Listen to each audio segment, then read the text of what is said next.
Donc Joël m'a demandé de dire ce que j'ai dit dans la soirée apostolique lors de la rencontre organisée par Luc 5 à Chalon cette année. Et le thème qu'on m'a demandé de présenter, c'est Luc 5 et l'apostolique. Alors je veux d'abord éviter l'erreur que j'ai faite récemment en parlant avec un ami proche. Quand je lui ai parlé d'une série de réunions par Zoom que Marc et moi-même nous avons organisées avec d'autres membres de l'équipe aussi. Et j'ai dit c'est vraiment une bonne occasion de faire grandir en France la connaissance de l'ADN de Luc 5. Et il a réagi d'une manière qui m'a surpris. Et je me suis rendu compte que j'avais mal présenté l'idée parce que ça lui donnait l'impression qu'on voulait multiplier ou propager l'association Luc 5. Or, ce n'est absolument pas le cas. Nous n'avons vraiment pas la vision de faire venir le royaume de Luc 5. C'est tout à fait l'inverse en fait, et je vais essayer de l'expliquer. Alors, si on écoute ou regarde ceci, je suppose qu'on est intéressé par l'Église dans les maisons.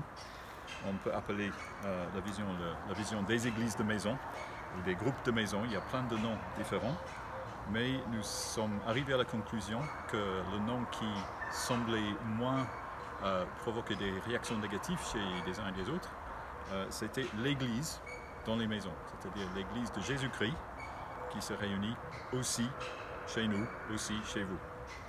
Donc la vision de l'Église dans les maisons. Luc 5, comme association, avait une vision depuis longtemps d'un filet. Alors déjà, parce que c'est l'idée d'une évangélisation qui est dirigée par le Saint-Esprit. Et donc, il y a, comme on sait, le contenu du chapitre dans l'évangile de Luc, chapitre 5, il y a la pêche miraculeuse. Mais au fur et à mesure, il y a eu une autre image liée avec cette idée de filet. Et ça, c'est l'idée d'une filet de l'amour de Dieu qui se déroule, qui se déploie sur toute la France. Donc, il y a déjà cette première vision d'encourager des gens de commencer des églises de maison, mais il y a aussi le désir de voir l'évangile de Jésus toucher le pays entier. Pendant une dizaine d'années, et jusqu'à la pandémie, il y a eu chaque année la fête de l'église dans les maisons. Ça a commencé avec une soixantaine de personnes en 2010, et à son zénith, il y avait peut-être 260 personnes. Et pour moi, ça a toujours été comme un avant-goût du ciel, tout ce que j'ai expérimenté, ici dans un cadre très agréable, à Chalon-sur-Saône. De voir des enfants courir partout, passer du temps avec des personnes qui avaient la même vision, le même désir, c'était vraiment un sujet, une source de joie. Mon fils, qui a participé aux plupart des fêtes de l'église dans les maisons, a grandi avec. Et c'est ici qu'il a compris qu'il pouvait courir dans tous les sens, dans une autonomie grandissante et ne pas nous voir pendant toute une journée. C'était vraiment une fête et ça a toujours été une fête familiale. Voilà. Donc ça c'était le désir de l'association Luc 5 qui est organisée, de voir cette fête familiale vraiment être une expression de l'amour de Dieu et de pouvoir partager nos questions sur l'église dans les maisons et apporter des réponses les uns aux autres. Mais l'organisation de cette fête, ça présupposait une autre réunion, une autre rencontre qui durait un long week-end en février pour préparer. Et pendant ce temps, chaque année, on a découvert combien on s'aimait, les membres de l'équipe. Alors, je vais dire, on s'aime, en dépit de tout. Parce qu'on n'est pas d'accord sur tout. Il y a plein de choses où on n'a pas la même vision ou la même façon de penser, mais ce n'est pas ça, la chose la plus importante. L'amour de Dieu est là, les uns pour les autres. Et ça, c'est un peu le contenu de ce que j'ai dit tout à l'heure, cet ADN, le fait qu'on n'a pas besoin d'avoir un accord sur toutes nos doctrines, toutes nos façons de faire, toutes nos façons de voir, pour marcher ensemble Nous avons le même esprit et la même bonne nouvelle de Jésus-Christ. Et c'est ça qu'on aimerait voir accepté par de plus en plus de personnes en France, c'est de voir cet amour entre les chrétiens. Bien sûr, on n'est pas les seuls, mais on pense que Dieu nous a donné vraiment un message d'un cercle ouvert entre chrétiens, même avec des opinions différentes.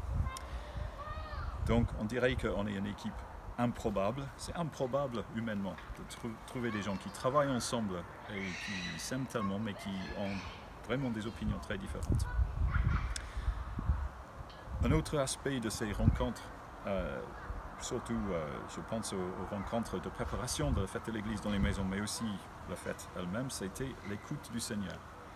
C'est le fait de pouvoir écouter ce que le Saint-Esprit dit à nous tous et de trouver que Dieu parle d'une manière remarquable aux uns et aux autres, avec une complémentarité qui est parfois vraiment, ça nous surprend à chaque fois. Nous avons à cœur le pays de la France. On aimerait voir le peuple de Dieu grandir. Et c'est dans ce sens que nous avons reçu en 2019, nous avons l'idée que ça doit se développer aussi régionalement, pas que une rencontre annuelle, mais aussi dans les régions différentes de la France. Et nous voulons vraiment partager cette vision. Et c'est là peut-être que je crois que nous avons quelque chose de distinctif à dire dans cette idée que les ministères qui sont peut-être on pourrait dire la partie mobile du corps, il y a des parties de notre corps qui doivent rester bien à leur place. Ça c'est des communautés implantées dans les régions différentes.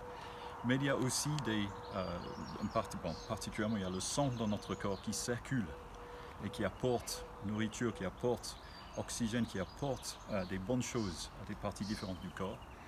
Et selon le Nouveau Testament, on peut dire que ça c'est une bonne image des ministères, comme on dit dans le Nouveau Testament, mais qui veut dire service.